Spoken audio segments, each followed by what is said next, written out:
All right, so today I'm gonna just show a little bit of what I've been working on this week. Um, I've been working in a team to make a game just for fun. Um, but this past week I wanted to figure out some stuff between animations, which isn't so much coding, um, although there is definitely some visual scripting and stuff, and I can explain that in a second. Um, and I also wanted to figure out um, multiplayer, like implementing that animation into multiplayer, and getting things to appear for other characters in multiplayer. Um, and specifically, we were working a lot with combat, which means I was figuring out a lot of stuff with weapons. So a lot of my programming, my scripting has been done specifically for that, and all of that has been scripted in C Sharp. I'll show you just a quick example of how this will work. So you enter a lobby, put in your name, and then you create or join a room. And since there's no room up, I'm just going to create it. Select a map. We have three, but this one's the one that we've been testing on. Choose a character color. I'll explain how I animated all these in just a second. We'll go with blue, and we have another player here.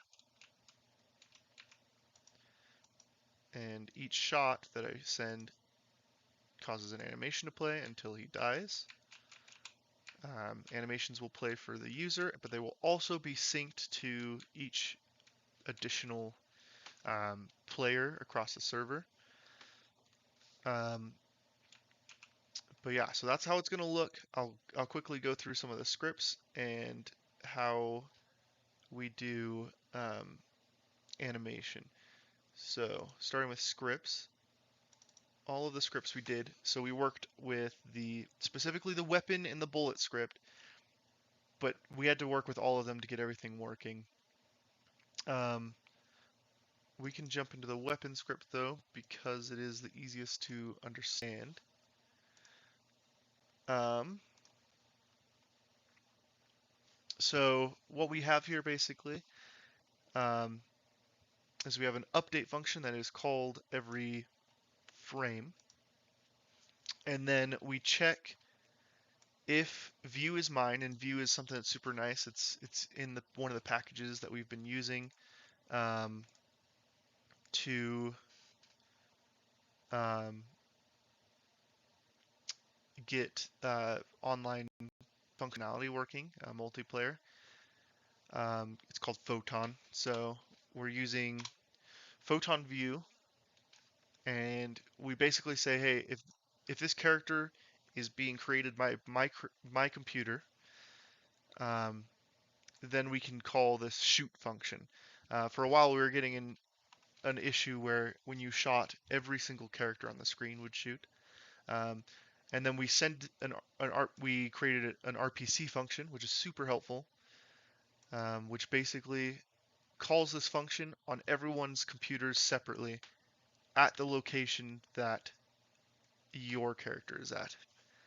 So I create a bullet on my screen, but for everyone else, that bullet is created on their screen, and it's not mine. It's technically theirs. They make like a copy. Um, so when I fire, it sends a signal to everyone else's computers, and they all fire from my position.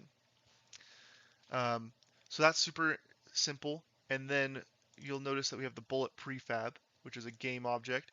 And within the bullet prefab, we actually have the bullet script. And this does like damage.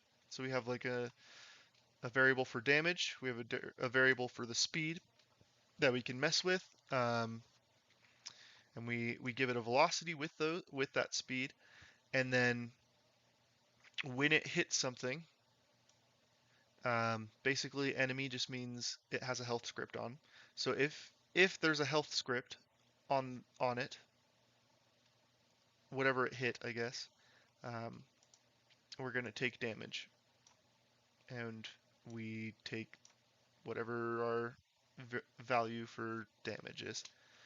Otherwise, when the bullet hits something, it gets destroyed because we don't want 5,000 bullets flying across the screen. It'll like eat up so much processing power and very quickly too. Um, but yeah, so that's kind of how that's working. We also have obviously worked with the health, um, which is pretty straightforward. The only big thing is you take damage until your health is below 0, and then we call the die function, which is when we play that die animation, if you remember from the beginning, and then we destroy the object, but we give it a second before it's dead, or before it gets destroyed, so that it can finish its animation. Alright, animation's super quick. So what we have is actually a big list. We have a big thing of pictures. I can pull them up. This is literally what the animations look like. And these ones look very similar. I should choose a different one because we'll do this one, the running animation. Alright, so this is what that looks like. What we do in this system is we split them up into their own individual pictures, and then we throw them in an animations timeline. And we kind of do like old-fashioned animation, where it's frame by frame, um, and we've kind of messed with it until it works, or until it looks good. It works, and then what we do is we take our prefab, or our sprite, and we apply an animator to it, which is literally just a big conditional tree. Um, when we enter the game, they enter their idle, which is just them kind of bobbing up and down. If we start moving, so our speed is greater than 0.001, as it says right here, then we start the run animation, and then vice versa if it's less. From any state, we can die. So if is dead is true, play the die animation. If is jumping is true, play the jumping animation. And if is hurt, well, hurt isn't really. It's basically a bool. It's a little bit different, but if hurt, then play the hurt animation. And then from there, we have exit animations back into the original too. But yeah, so that's kind of how everything's working. I know it's kind of weird to um, look at.